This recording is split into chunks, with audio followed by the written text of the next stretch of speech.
தூத்துக்குடி ஆண்டாள் தெரு பகுதியில் ரயில்வே நிர்வாகம் சார்பில் உரிய காம்பவுண்ட் சுவர் எழுப்பப்படாமல் இருப்பதால் பள்ளிக்கு செல்லும் மாணவ மாணவிகள் ஆபத்தான நிலையில் ரயில்வே தண்டவாளத்தை கடப்பதாக பொதுமக்கள் தெரிவித்துள்ளனர். விபத்து ஏற்படும் முன்பாக தண்டவாளத்தை கடந்து செல்ல நடைமேடை அமைக்க வேண்டும் என கோரிக்கை எழுந்துள்ளது.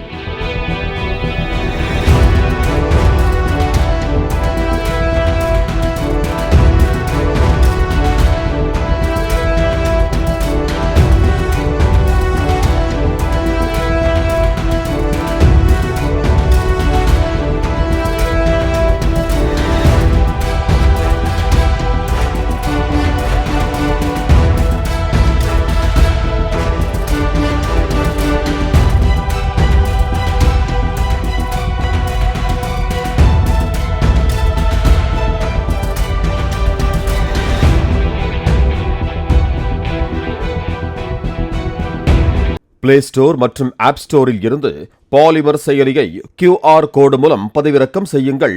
செய்திகளை உடனுக்குடன் பெறுங்கள்.